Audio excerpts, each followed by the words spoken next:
Hi friends. Today we're talking about sugar. I think this is really important and I wanted to share a few things that I've learned with you guys, especially if you have children. If you have children, please stick with me. This video is going to be a little bit longer than my typical ones, but please stick with me through the end because this is some really important information, and especially if your children are young, you want to watch all of this because if you start with good habits early on, it's so much easier in the future to manage this. All right, so first of all, I want to say I'm not a nutritionist. I'm a nurse, but we get very little nutrition training in nursing school, as do doctors as well. So I'm not a nutritionist, so please take what I'm going to share today with a grain of salt, or actually, haha, pun here intended, with a grain of sugar, okay? And if some of you have figured this out and you know about sugar and you know about the benefits and the consequences and all of that stuff with sugar, and you have differing opinions or you have more information to share, please do so in the comments because I would love to learn more from you if you have more to share and add on to what I have to share today. All right, so about 4 years ago, I went on a health kick, and that kind of started watching Netflix documentaries, and mainly I was watching about diet and about sugar, and I was shocked and pretty much mortified when I learned how much sugar I was feeding my kids. I'm a nurse, so I kind of felt like I should have known better, but busy mom, need the convenience. I wasn't really paying attention, and I honestly did not know what the recommended daily sugar allowance for children was, or even for myself. So now we're talking added sugar. We're not talking about naturally occurring sugars that are found in fruits and vegetables and milk and dairy, that kind of thing. We're talking about added sugar today. So the American Heart Association recommends, we'll start with men, for men to have no more than 9 teaspoons of sugar a day. Now, 1 teaspoon of sugar is equal to 4 grams. So for men, no more than 36 grams of sugar in a day. Got it?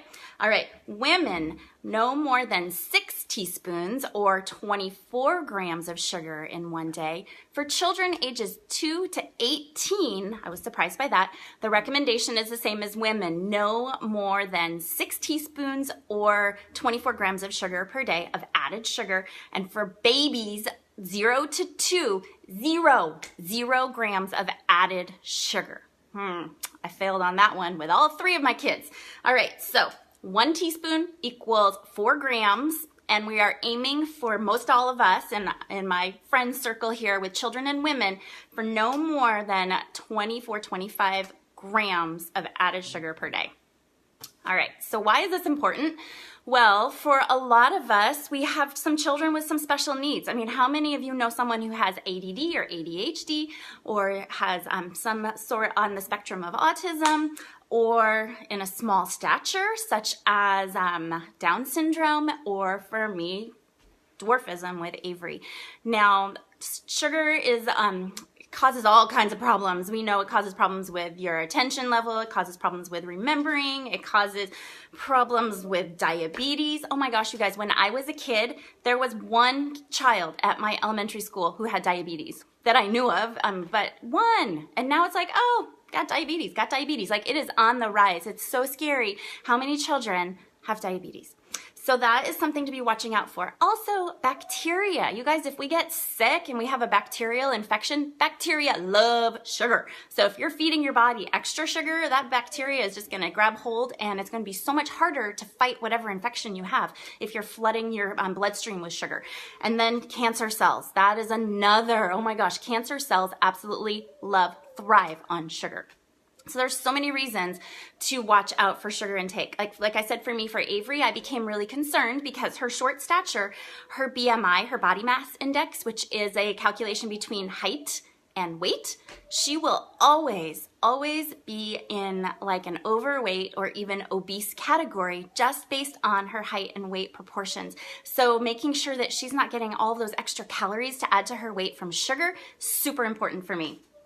So let's be real here. Like, we're busy moms, right? And convenience is huge. I mean, it's so easy to just grab a snack bar from the closet and hit the road, right? But we really do need to be paying attention to these things. And it's not much about like cutting it all out. It's just about being aware and making some better choices, because there are some better options out there. And you got to read the labels, and you have to watch out for the sugars that aren't labeled sugar on the label, because sugar goes by lots of other names. Anything that is beet, anything that is cane, anything that's corn, or any of the words that end in ose, like sucrose and dextrose and fructose and maltose, all of those oses, all of those are hidden sugar. So let's talk about some specific foods. Now, first of all, this is one of my big pet peeves. Ugh, makes me crazy when I learned about this. So our children who are active and play sports, and let's be real here, like elementary school sports, and play soccer on the weekends. So after that soccer game, snack mom, right? How many of you have been the snack mom, or your kids have benefited from the snack mom? And the snack usually includes something like a Teddy Graham package from Costco, or a Go-Gurt and a Gatorade. Now, what child needs Gatorade after playing goalie for an hour on a Saturday morning? Seriously. And even if your kiddo was like the one that runs up and down, I'm terrible with the name on that one, but the one that's running all over the field, seriously, kids are supposed to run.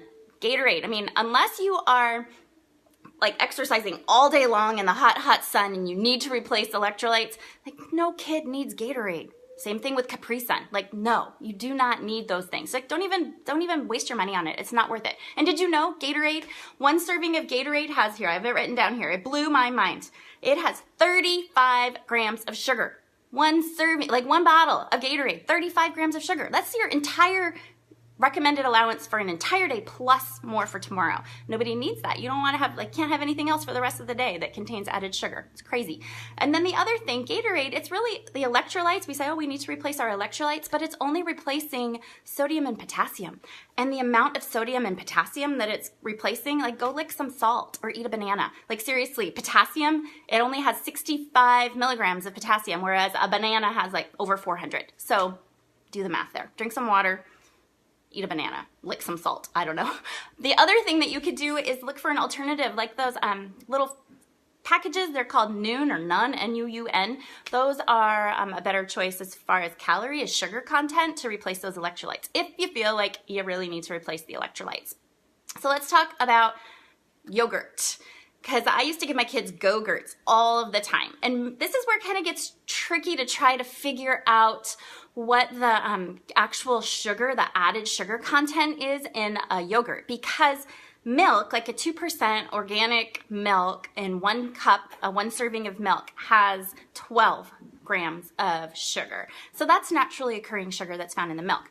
However, when you pick up a Go-Gurt, on the back of the package, it says it has 8 grams. Now, we know some of that is from the milk that's in there, but sugar is also an ingredient on the label. So you know that some of those 8 are actually added sugar. So Chobani has those little tubes as well. And I'm not saying Chobani is like a superior choice over Go-Gurt. However, it does, when you're counting those grams, it does make a little bit of an impact. So the Chobanis have 6 grams of sugar, and they actually have a little bit more protein too. So that just kind of helps to balance it out a little bit.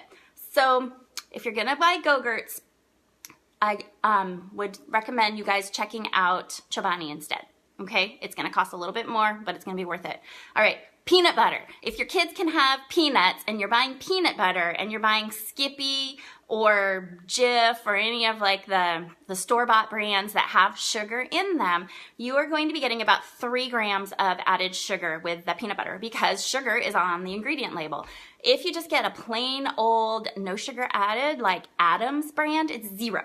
So that is an easy way. And if you don't get your kids addicted to sugary peanut butter taste when they're little, then it's gonna be a lot easier to switch them over. My kids rebelled on the peanut butter for a while, but now they're fine with the Adams brand. Okay, this one got me. I was so mad about this one because with my health kick, I was starting like, we're gonna eat organic. So I started buying Z-Bars, the organic Z-Bars. How many of you feed your kids organic Z-Bars? And you think like, this is a good choice, right? I was shocked. 10 grams of sugar in a Z-Bar. Oh my word. That's kind of a lot, and they're little. And that's like two out of your, your 4 teaspoons, 2.5 out of your 4 teaspoons of added sugar you can give your kids each day. It's crazy. So an option for a Z bar is a kind bar. Do you know what kind bars are? They're nuts, and some of them have berries and usually a little chocolate, a little salt. I mean, they're natural. They have very few ingredients on them. So a kind bar has 4 grams. And what's cool about some products, and not all, and I can't figure out who and why are labeling this way, but some products will have underneath the carbohydrates, it'll say sugars, and then it'll have a section that says added sugar, which is awesome because then you can keep track of it so much easier. So a kind bar says it's 4 grams of added sugar. So the other sugars that are in that kind bar are naturally occurring. Another option is a Lara bar. Have you guys had Lara bars? Those are mostly like dates, so that's where the sugar is coming from. The same thing with the Lara bar. On the package it says it has 3 grams of added sugar. So or at least I think it was a peanut butter chocolate chip one that I picked up. So just read your labels, choose the better option because, we say, 3 grams, 5 grams, 6 grams, 2 grams. Like throughout the day, it really, really adds up. And if we're doing this on a daily basis, then we're feeding our bodies, our children, ourselves, way too much added sugar.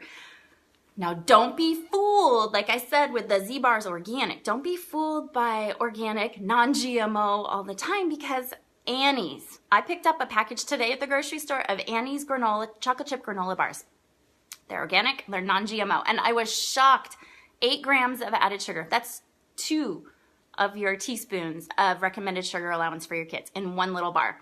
So just don't be fooled by that. Read your labels. Okay, a couple of other ones to keep an eye out for. Cereal. How many of you let your children start their day with a bowl of cereal? Well, Honey Nut Cheerios has 9 grams of sugar in it. So there's 2 teaspoons gone already. So you've got the rest of your day where you have to really pay attention and limit the amount of sugar if you're gonna try to follow these recommendations, which I think you should. I think we all should.